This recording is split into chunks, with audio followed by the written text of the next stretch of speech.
राजू जी। धन्यवाद सर। सबसे पहले तो मैं आदरणीय श्री प्रधानमंत्री श्री नरेंद्र मोदी जी और हमारे मंत्री श्री संतोष गंगवार जी को बहुत बधाई देता हूं, क्योंकि ये जो बिल है ये खास करके हमारे दार्जिलिंग तराई डूवर्स के करीब 400 बड़े चाय बागान और 800 से 1000 छोटे जो स्मॉल ग्रोअर है उनके लिए बहुत बड़ी बात है, बहुत खुशी की बात है। ये विधेयक माननीय प्रधानमंत्री द्वारा दिए गए रिफॉर्म, परफॉर्म और ट्रांसफॉर्म के विजन को दर्शाती है। भारत की आज़ादी के 72 वर्ष के बाद भी आज तक इस तरह के रिफॉर्म हमारे सामने नहीं आए थे। आज करीब 50 करोड़ ऑर्गेनाइज और अनऑर्गेनाइज श्रमिकों को वेतन की सुरक्षा, सामाजिक सुरक्षा, स्वास्थ्य सुरक्षा देने का काम हो रहा है, जबकि पहले लगभग सिर्फ 10 करोड़ श्रमिकों की ही बात होती थी। अब ये 4 लेबर कोड के माध्यम से करीब 29 श्रम कानून इसमें जो है समावित हो रहे हैं। वेज कोड जो पिछले साल ही पास हो चुका है, IR कोड, OHS कोड और सोशल सिक्योरिटी कोड। ये बिल 2019 में ही अपने सामने आ गया था, लेकिन इसे संसदीय समिति को भेज दिया गया था और स्थायी समिति ने सभी स्टेक होल्डर, श्रमिकों और श्रमिकों के जो संगठन है, इंडस्ट्री के जो लीडर है, उनके जो एक्सपर्ट हैं, उन सब से इनपुट भी लिए और समिति द्वारा विभिन्न स्टेक होल्डर द्वारा दिए गए करीब 174 जो सुझाव है उसको भी अपना लिया गया है। अब सर मैं इस बिल के कुछ मेरिट आपके सामने रखना चाहूँगा बहुत सरल भाषा में। ये बिल पास होने के बाद सभी मजदूरों को न्यूनतम मजदूरी यानी मिनिमम वेज की गारंटी देता है। मैं आपको उदाहरण के लिए बताना चाहूँगा, मैं चाय बागान क्षेत्र से आता हूँ। 1951 प्लांटेशन लेबर एक्ट के कारण आज तक पश्चिम बंगाल में लोगों को मिनिमम वेज नहीं मिल रहा है। आज पूरे पश्चिम बंगाल में करीब 350 रुपये मिनिमम वेज है, लेकिन चाय बागान के मजदूरों को मात्र 176 रुपये प्रतिदिन मिलता है। अब इस कानून के पास होने के बाद PLA एक्ट 1951 अस्तित्व में नहीं रहेगा और श्रमिकों को पूरा जो है वेतन मिनिमम वेज मिलेगा। ये जो बिल है सभी मजदूरों को समान वेतन की गारंटी देता है, महिला और पुरुष मजदूरों को समान वेतन देता है। हर मजदूर को अपॉइंटमेंट लेटर भी दिया जाएगा। हर मजदूर को साल में एक बार हेल्थ चेकअप भी कराया जाएगा और जो मिनिमम वेज की जो अलग अलग समस्याएं थी, समानता नहीं थी, यूनिफॉर्मिटी नहीं थी, उसको दूर करने के लिए एक यूनिफॉर्म फ्लोर वेज का प्रावधान भी किया गया है।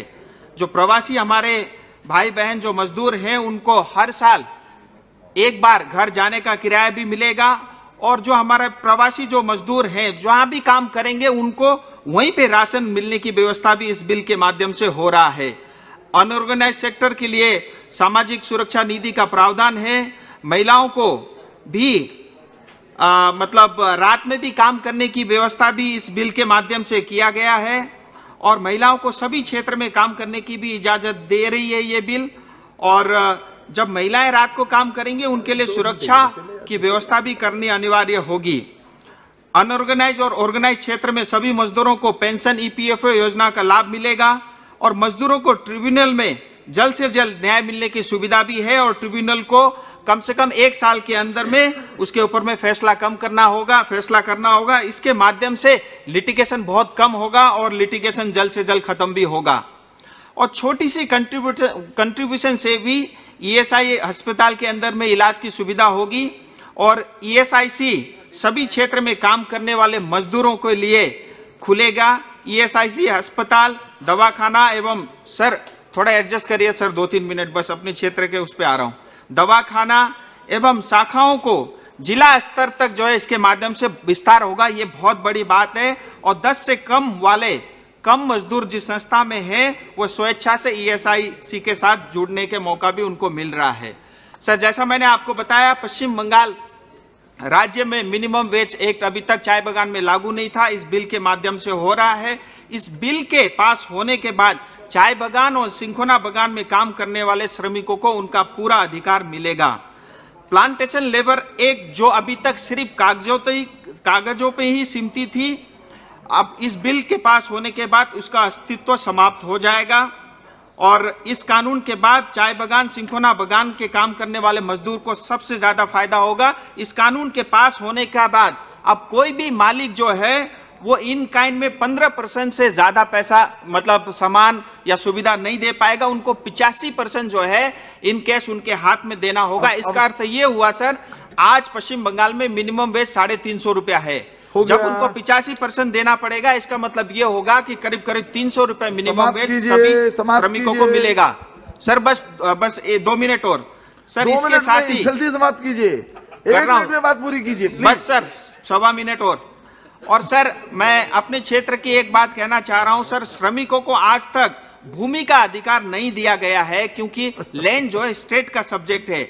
अंग्रेजों ने जो कानून बनाया था वो कानून आज भी पश्चिम बंगाल में लागू है। अभी 2019 में ही पश्चिम बंगाल सरकार ने 15% चाय बागान की जमीन मालिकों को दे दी टूरिज्म के लिए। मैं उसका स्वागत करता हूं, लेकिन उस जमीन पे मालिकों से ज्यादा अधिकार हमारे श्रमिकों का है।